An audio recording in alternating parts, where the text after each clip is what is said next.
The verse is Maitre Uvacha Turspanye Vagbanye Tidhi Vidatu Tansmaranan Nichahan Muktir Pate Muktim Tasmat Tapan Upanyave Maitre Uvacha Matus Anye Tidhe Vidastu Tansmaran Nachinna Muktir Pate Muktim Tasmat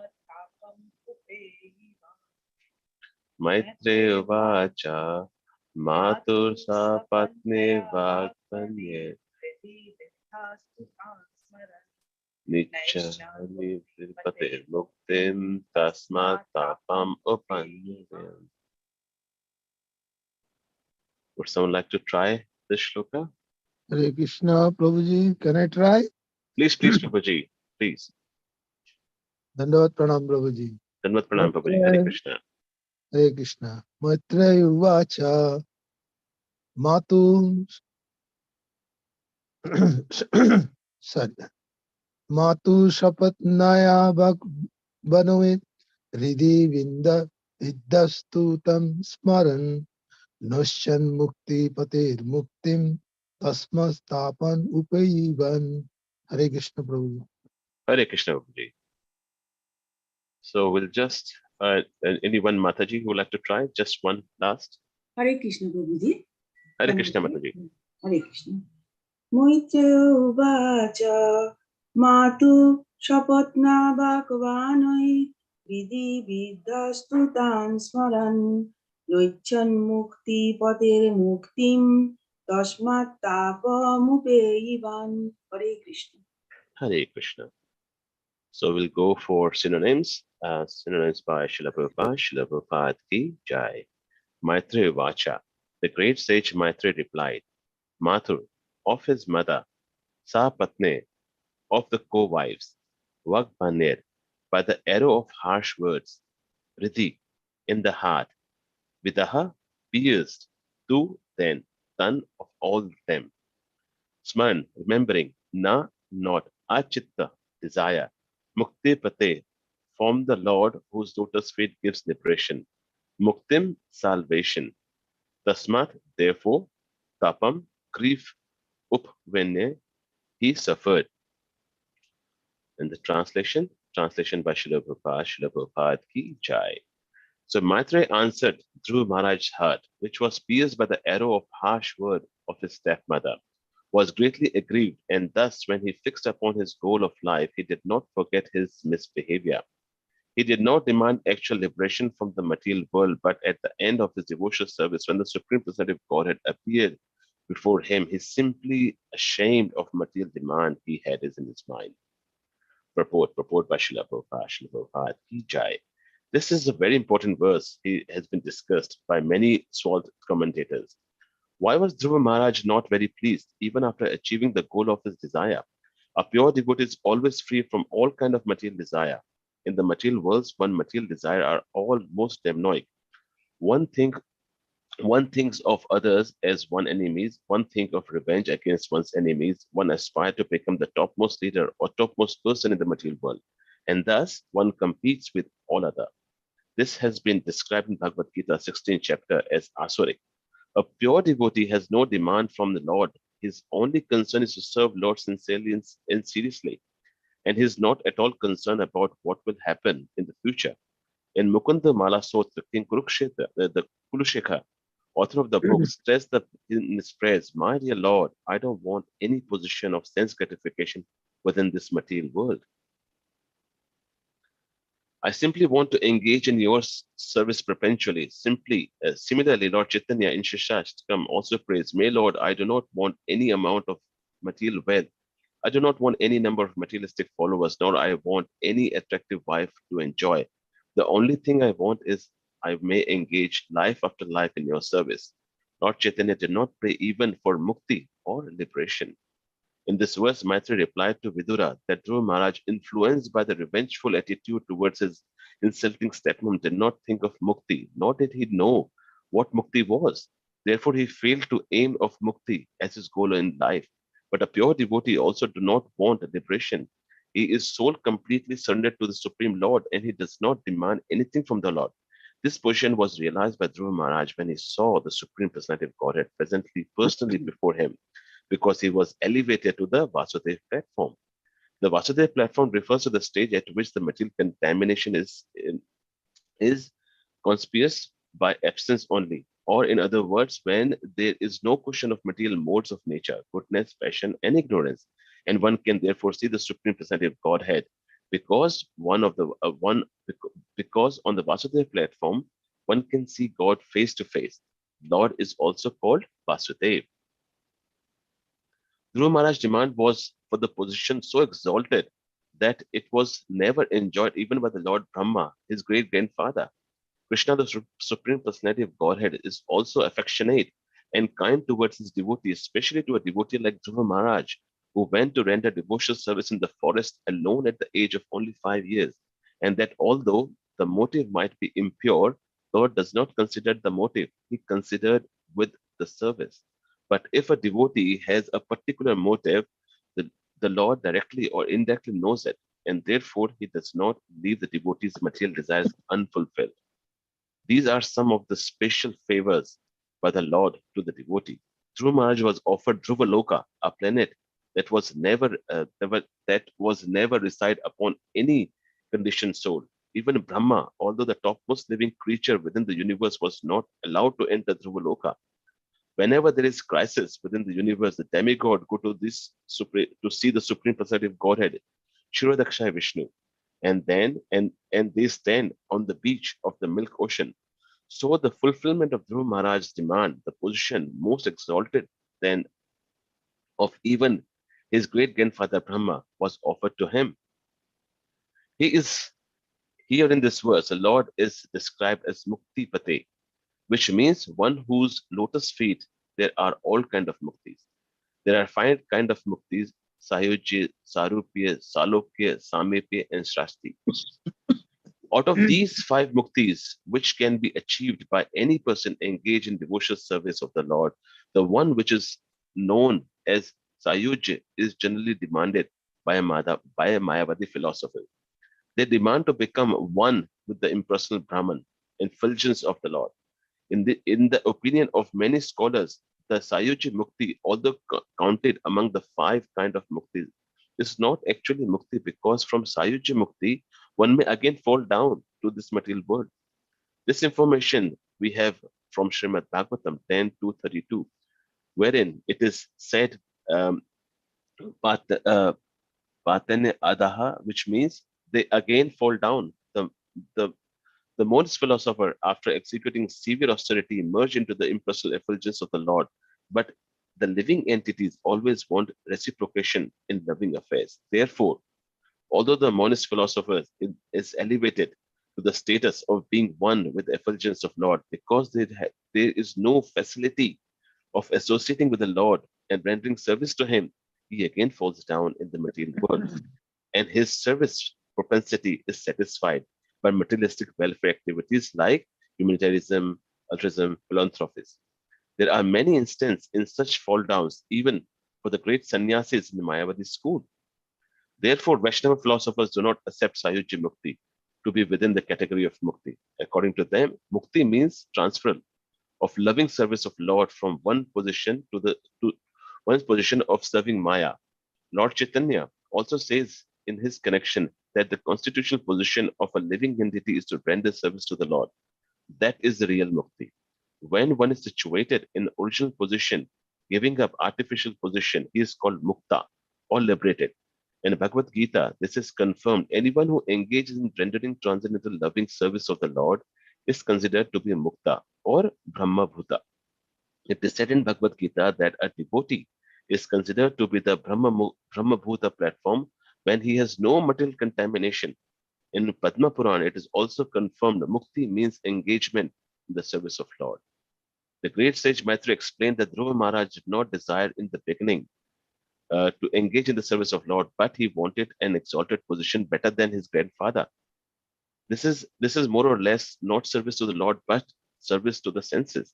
Even if one gets the position of Brahma, the most exalted position in the material world, he is considered soul. In this, he is conditioned soul. Srila Prabhupada, Brahmananda Saraswati says that if one is elevated to real, pure devotion service, he considered even great demigods like Brahma and Indra to be on equal level with an insignificant insect. The reason is that an insignificant insect has a desire for sense gratification, and even the great personality like Lord Brahma also want to dominate this material nature. Sense gratification means domination over material nature. The whole competition between the conditioned soul is based upon domination of the material world, of this material world.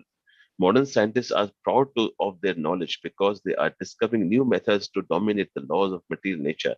They think that they think that this is the advancement of human civilization. The more they can dominate the material laws, the more advanced they are. Dhruv Maharaj propensity in the beginning was like that. He wanted to dominate the material world in a greater position than is Lord Brahma. Therefore, elsewhere it is described that after appearance of the Lord, when Dhruv Maharaj thought to thought and compared his determination to his final reward, he realized that he has just wanted few particles of broken glasses, but instead he has received many diamonds. As soon as he saw Supreme Personality of Godhead face to face, he immediately became conscious of the unimportance of his demand from Lord to have exalted position better than Lord Brahma. When Dhruva Maharaj became situated on the Vasudev platform due to seeing the Lord face to face, all his material contamination was cleared. Thus, he became ashamed of what he demanded, when, what he demanded, where, and what he has achieved. He was very much ashamed to think that although he had gone to Madhuvan, giving up his kingdom of his father, and he has gotten a spiritual master like Narad Muni. He was still thinking of revenge against his stepmother and wanted to occupy an exalted position within his material world. These were the cause of Morson, even after receiving all the desired benediction from the Lord. When Dhruv Maharaj factually saw Supreme Personality Godhead, there was no question of revengeful attitude towards his stepmother, nor any aspiration to the Lord this over the material world. But the Supreme Personality is so kind that he knew what Dhruv Maharaj wanted these. Speaking before Dhruv Maharaj, he used the word Vedaham because when Dhruva Maharaj demanded material benefit, the Lord was present within his heart and so knew everything. The Lord always knows everything a man is thinking. This is confirmed in Bhagavad Gita as Vedaham Smriti Sama- Matitiyani. Samatihaniti. The Lord fulfilled all Dhruva Maharaj's desires. His revengeful attitude towards his stepmother and stepbrother was satisfied. His desire for a more exalted position than that of his grandfather was also fulfilled. And at the same time, his eternal position in the Dhruv was fixed. Although Dhruva Maharaj achieved all the eternal planet was not convinced by him. Although Dhruva Maharaj achieved the all eternal position was not convinced of by him, Krishna thought, what will Dhruv Maharaj do with an exalted position within this material world? Therefore, he gave Dhruv Maharaj an opportunity to rule the material world for 36,000 years, which unchangeable senses and and the chance to perform many great sacrifices, and thus become the most reputed king within the material world. And after finishing with all this material enjoyment, Dhruv Maharaj would promote to the spiritual world, which includes the Dhruv Loka. Om Jnanatirmandasya Jnananjanashalakaya Chakshurmilitam Yena Tasmai Shri Guruve Namaha Shri Chaitanya Manobishtam Sthapitam Yena Bhutale Swayam Rupa Kadamayam Dadati Swapadantikam Vande Ham Shri Guru Shri Yukta Padakamalam Shri Gurum Vaishnavamischa Shri Rupam Sagrajatam Sagana Raghunathan Tam Sajivam Sadvaitam Savadutam Parijana Sahitam Krishna Chaitanya Devam Shri Radha Krishna Padam Sagana Lalita Shri Vishakha Vitan Misha He Krishna Karuna Sindhu Dinabandhu Jagatpate Gopesha Gopika Kanta Radha Kanta Namastute Tapta Kanchan Gaurangi Radhe Vrindavaneshwari Vrishabhanu Sute Devi Pranamami Hari Priye Vancha Kalpatarubhyascha Kripa Sindhubhya Evacha Patitanam Pavanebhyo Vaishnavebhyo Namo Namaha जय श्री कृष्ण चैतन्य प्रभु नित्यानंद श्री अद्वैत गदाधारा श्रीवासादि गौर भक्त वृंदा हरे कृष्ण कृष्ण कृष्ण हरे हरे हरे राम राम राम हरे हरे हरे कृष्ण कृष्ण कृष्ण हरे राम राम राम हरे हरे हरे कृष्णा कृष्णा कृष्णा हरे Ram Ram Ram Hare Hare. So Hare Krishna Prabhujis and Matajis, we are going to be discussing on Srimad Bhagavatam chapter 4, canto 4, chapter 9, shloka number 29.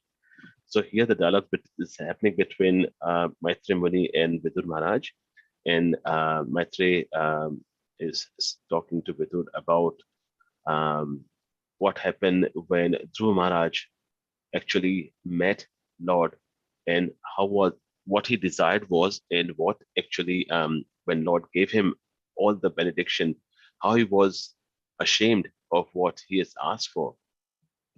So he here in Srila Prabhupada's purport, you can see how the importance of the shloka from the size of his purport. So on one at least one whole paragraph, Srila Prabhupada is describing about um, the difference between uh, divine qualities and the demonic qualities, divine nature and demonic nature.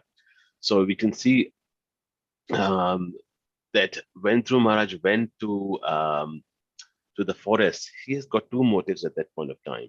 So the first motive was to to um, to take the revenge of uh, what her mother said to him. And the second was to acquire an even bigger kingdom than his great grandfather, Lord Brahma.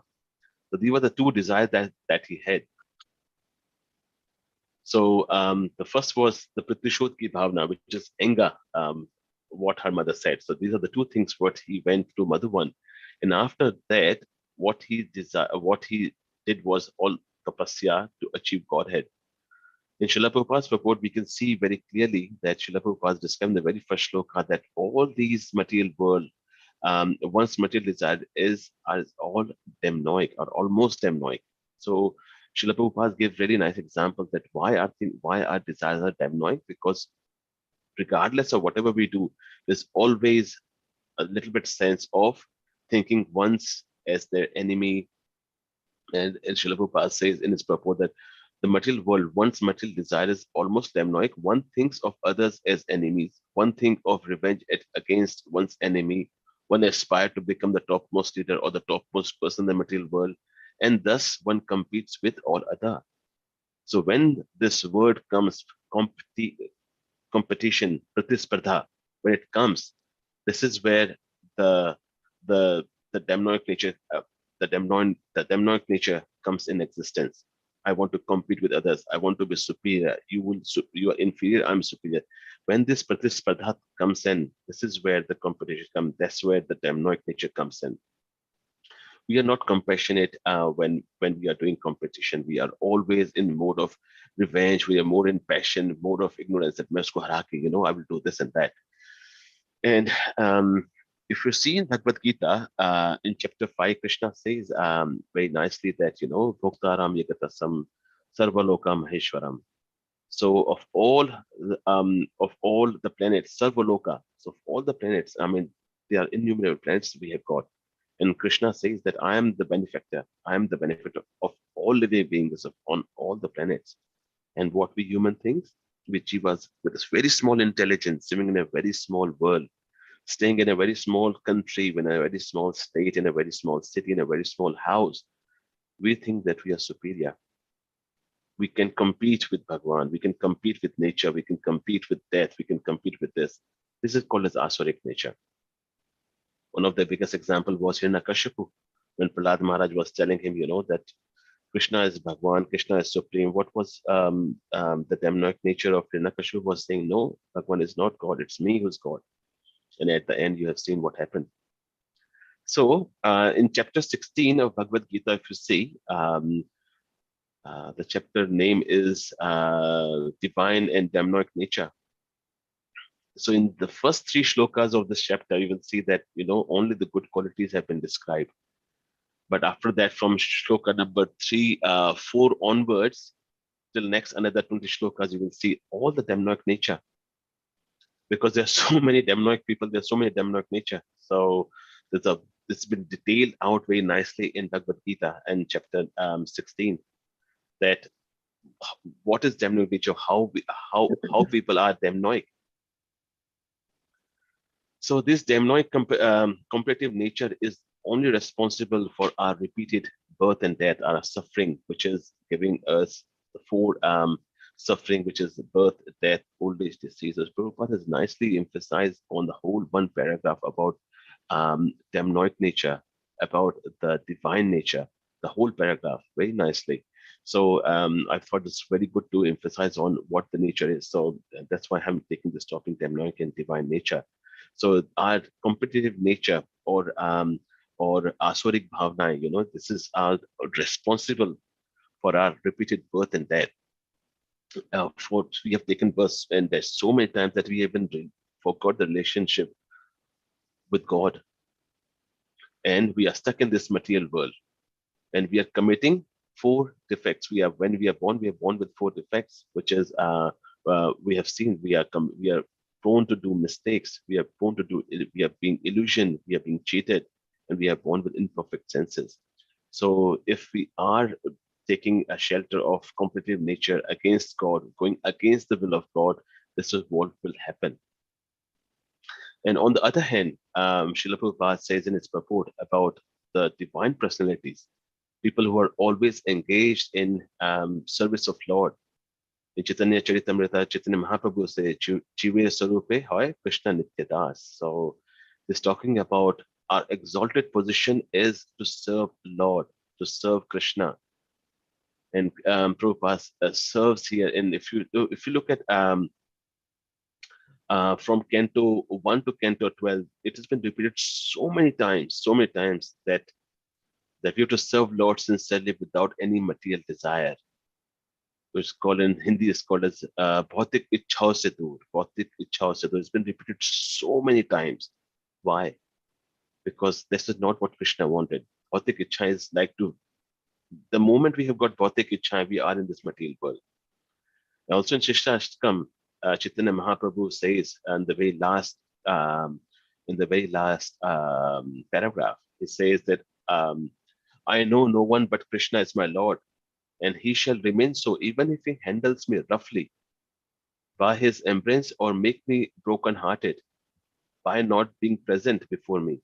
He is completely free to do anything or everything, for he is always my worshipful Lord unconditionally. This is the attitude of a devotee to serve Lord. And most recently, Bhaktivinoda Thakur, in his prayers, in one of his prayers, he says, "Maro bhi rakho bhi jo ichha tor." So slay me or protect me, maybe your wish, but you are my master. That should be our attitude. That should be our motive as a divine person. Our service is not that we should be looking to satisfy ourselves. It's not that we do bhakti according to what we think. It should be as per what Krishna has recommended. It should be anukul, as it says in the shloka that uttama bhakti is what? It should be anukul. Anukul Krishnanu Shilanam Bhakti Uttamam. It should be as per what is made by Krishna, what pleases God, not what pleases us. So here we can see in the shloka that Dhruva Maharaj, in previous shlokas we have heard from the other speakers, that how Dhruva Maharaj was repenting. He was not pleased. He was not happy. He was unhappy, and now he's gone to the stage of getting regret. What have I done? I'm feeling ashamed. He has come to Madhuvan, and wanted, before he came to Madhuvan, he has got desire of having more, was having all material desire of getting bigger kingdom. I want to take revenge with my mom. And after seeing Lord, when a Lord touched the conch shell on his cheek, what happened? The transformation happened. And what happened from all material desire, it converted into spiritual desires. So of getting, oh Krishna, you're so beautiful, you are this, you are this, your eyes are big, you are the source of everything. He started, the whole enlightenment was done. And when, because Krishna is also present in our heart as a Shirodakshaya Vishnu, so Krishna knew what his desire was, why this 5-year-old boy was serving me, why he was doing all this tapasya for so many years. Krishna knew within in his heart. So that's the good quality of doing the devotional service. Though you want or not want, Krishna still fulfills everything. Whether you like it or not, it will come as a byproduct. So after seeing Lord, Dhruva Maharaj, all material desire was gone, but Krishna knew what he came for in the jungle was. He wanted a bigger kingdom. So without even asking, Krishna blessed him. And that's the reason why Dhruva Maharaj, being 5-year-old boy, was lamenting, what have I done? What have I done? I was looking for piece of glasses in the jungle and I got a real diamond. And what desire I have got, and he was lamenting on that. That was the regret. So we can see the second topic here is regret and atonement. So it's said that is regret and remorse is the first step towards the self-realization, first step towards um, understanding who we are. And when we know who we are, we go to the process, we follow the process. And how the process works, we go step by step. So the first step in regret and atonement is to realize. So here we can see Prahlad Maharaj realized what he was asking and what he has got. He realized his mistake. In today's world, we don't even understand that we have committed any mistake. We just keep on doing things, though we know it's wrong. The stick on chalta hai na, chalega. We don't even realize what we are doing. Even if we realize, we have got only one word, sorry, and we just move away. No, the real atonement is we realize our mistake. That's the first step. We realize what we have done is wrong.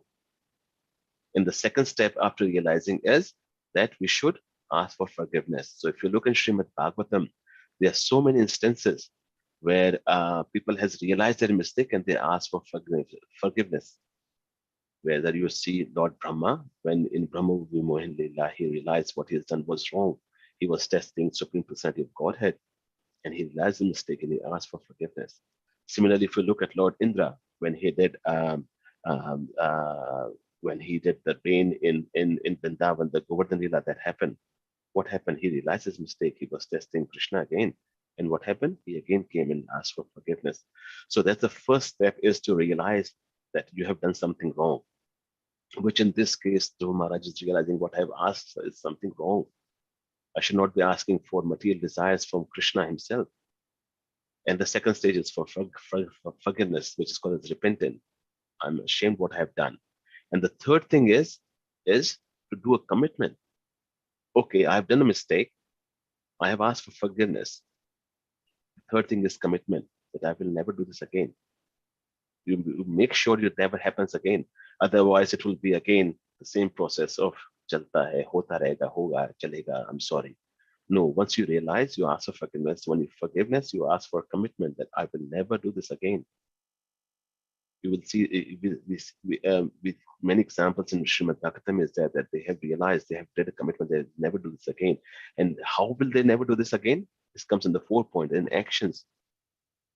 We have to make sure that whatever things we do, it should not cause that thing to happen again. We should make sure our actions are such that we are not committing any offense against others. So we have to make sure that we are associating with the right devotees, we are doing our prescribed duties, and we should be in association with constant devotees, and make sure that we are not doing this mistake again. So the regret and atonement is not like we are doing it again. It's in Canto Canto 6, you will see that Parikshit Maharaj asked the same question to Shukdev Goswami, about atonement. It's like a baby elephant taking bath in the river. If they're taking the bath in the river, what it comes out and do it, it put the sand again, the mitti again on his head, and get covered with all mitti. So he's saying this all atonement process is making you more coming into the material nature. You're getting more. How can I say? It's getting more into material nature by committing more mistake. आज कर लेते हैं कल जाके sorry बोल देंगे. Like how we can see how people confess, I'm sorry, and they do the same mistake again and again. They go to church, they confess and do mistake again, confess and do mistake again. It's like they're getting more into deeper and deeper into this material world. The real realization is the God realization, when we know, oh, Krishna is supreme, he wants us to do this, we should stop doing this, and that's where the atonement starts. That's where the self-realization starts. The biggest example you can see from our scriptures is Tulsidas. You can see that how he was attracted towards his wife Ratnavali. When he got married, she went to her place, and when Tulsidas ji came at his place, he find his wife wasn't there. He went to his father's house, and how Tulsidas, was feeling the separation from his wife, crossed the river, thinking to be the log. It was a dead body. Came to her room because the door was locked. He climbed on the roof, thinking to be a rope. It was a snake. And Ratnavali was very intelligent devotee, and she said, "What have you done? Should you have shown this affection to God, you would have been liberated by now." And that's where Tulsidas got realized, "Oh my God, what have I done?" Yes, she's right, and that's why the whole Tulsidas got his this Ramayana done. There are many examples. The second example, which we can see about atonement, regretting what they have done, is in Canto 11 you find shloka of Pingla. In shloka number 31, she is regretful what she had desires was. She says, it says I just read it, the translation. It says, "I'm such a fool that I have given up all the service of that person who, being eternally situated within my heart, is actually most dear to me. That most dear one is the Lord of the universe, who is the bestower of real love and happiness, and source of all prosperity. Although he is in my own heart, I have completely neglected him. Instead, I have ignorantly served insignificant men who can never satisfy my real desire, and who have simply brought me unhappiness, fear, anxiety, lamentation, and illusion." These are the words of Pingla, who was looking for bodily sense gratification. Then she realized what she was doing was totally absurd, wrong. The real purpose of life is to go back to Godhead. Now, going back to, when we say go back to Godhead, doesn't mean we have to physically go back to Godhead. It's go back to Godhead means going back, getting our consciousness back to Godhead. So whether we are in this material world or anywhere we are, our consciousness is with God. That is back to Godhead. Our consciousness should be serving the God every now and then, 24/7, 365 days. That's back to Godhead. So you can see from this example of Dhruva Maharaj that Krishna has given him the benediction that you will be getting the kingdom, a pole star, Dhruva Loka, which will never be destroyed. You won't, even Lord Brahma cannot get that Loka. Is that superior, and you will be ruling the earth for 36,000 years. That's a big number. And what did Prahlad Maharaj did? He wasn't lamenting on that. He took this as we can see from Rupa Goswami's nectar of instruction, third shloka, Utsaha Nischaya Dharya. He took this as a service with full zeal and enthusiasm, and he wasn't showing his utchukta, this. He was very focused. He was very determined that I have to do 36,000 years. This is what's going to happen to my brother, to my mother. And after that, I have to do all these activities what Lord Krishna has set me for 36,000 years. And then I can go back to God at Dharya. Nisha, Dharya was there, patience. So we need to learn this from a 5-year-old boy who has achieved Krishna at the age of 5 by doing tapasya. And Dhruva Maharaj says that the word Muktirpate is very significant here. The Lord whose lotus feet gives liberation. So when God comes, we should know what to ask from him. There's a very nice Brajvasi story where the old woman used to pick up all the wood for evening meal. She used to cut the wood and put on her head, and go back home and to cook the food. And one day she was tired, and she was cutting the wood, and she got a big pile of wood there. And she said, "Oh Krishna, please help." And Krishna came in front of her, and what she asked, "Krishna, can you please help in putting this big log on my head?" She didn't even knew what to ask from God. Should have, even if she wouldn't have asked, she would have asked at least something nicer, at least give me something that I may not have to come in the jungle, or at least something, do something. If मांगना है तो कुछ ऐसा मांगो जैसे तुम्हारा भला हो. She asked, just can you put this thing on my head? So first of all, devotees don't even ask for anything. That's why this Prabhupada nicely emphasized about the mukti. By looking at God, people get mukta.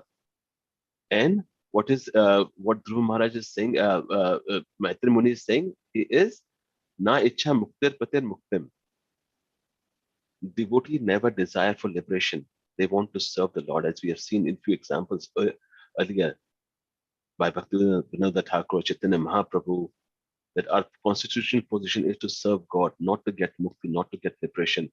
And Prabhupada nicely described about the level of mukti, Sayujya, Samipya, Salokya, Sarupya. So devotee never desire for any kind of liberation. They only want to serve God as their supreme, as their eternal servant, as their eternal guru. And we are the eternal servant, life after life.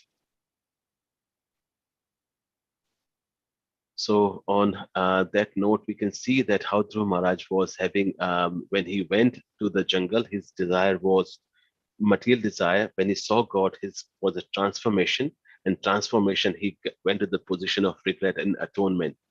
And then we will see in the later chapters how Dhruva Maharaj is gonna go and rule back, reach his kingdom and do all his further activities. So we're gonna stop the class here. If anyone has got any questions or any add-ons, please feel free. Hare Krishna.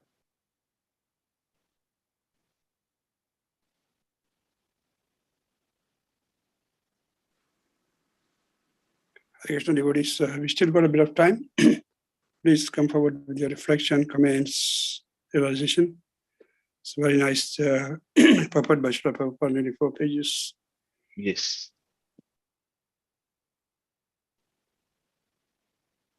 Prabhupada, let's just get the ball rolling. In the first sentence, Prabhupada said, this is a very important verse, and a lot of Very, very. devotees have commented on this. So can you please briefly say why this so important, why Prabhupada gives like 4-page purport on this? Sure, Prabhuji. So yes, yes, what is all about our material desires, which I think is started from Prabhupada, started very nicely started from the two nature, which we always have as a human being. We always have this nature, of competing with others, the demonic nature, which all Prabhupada explained in the first purport, in the first paragraph, is all about sense gratification, how we get easily bewildered in this material world. It's all about our nature with competing with others. And then Srila Prabhupada talks about the divine qualities, what the nature should be. Instead of this, it should be this. And the second is where Srila Prabhupada also explains about different kind of muktis, and what devotees want is not mukti, is want to serve God. And this is where the dilemma was of Dhruva Maharaj, where he was looking for small things, but he got a bigger thing. So we need to understand from this example that we need to keep on doing our devotional service, not looking for any material desires. So there are many things which people may ask, that even Dhruva Maharaj, the commentator may ask the questions Prabhupada is very nicely cutting the edges here. That people may ask, Dhruv Maharaj desired, how can Dhruv Maharaj desire for a bigger kingdom than his father? When Bhagwan came, he asked for a bigger kingdom. No, he didn't ask for a bigger kingdom. He didn't even ask for that. But Bhagwan within his heart as a Shirodakshaya Vishnu knew what he wanted was. So people generally get confused, that Dhruv Maharaj is doing devotional service and not asking for material gain. But this shloka, this purport very nicely explains that, that Dhruv Maharaj didn't ask for any bigger loka, but it was his desire, which was before he did his devotional service. After devotional service, that was all gone completely. It was all vanquished. And then the desire was to please God. He was serving. If you see earlier shlokas, Dhruv Maharaj didn't ask for a bigger kingdom, but Krishna knew what he wanted. That came as like a byproduct for him. So I hope that explains, Prabhuji, the importance of this massive shloka and massive purport by Srila Prabhupada. Thank you, Prabhu. Another important point Prabhupada mentioned, the purport is that somebody who's got a revengeful attitude in him, if he carries over, it's a big impediment for spiritual life. So whatever while we are doing devotional service, we should try and get rid of it. Otherwise, you're going to be hampering your progress. Because Dhruv Maharaj was still keeping his stepmother's harsh words, which passed him like an arrow. And that was one of the reasons why he was not feeling very pleased, even though the Lord appeared to him. So it's a very, very important point. So thank you.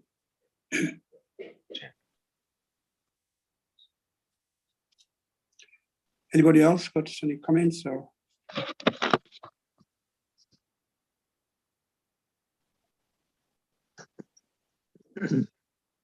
Doesn't seem to be wrong. So we'll end here, bro. His Grace Chitra Krishna Prabhu ki jai, Srila Prabhupada ki jai, Gaur Bhakti God Family Haribo, Vanchakar Padravesha, Kipa Sindhavesha, Hare Krishna. Krishna ki jai, Gaur Bhakti God Family Haribo. Hare Krishna.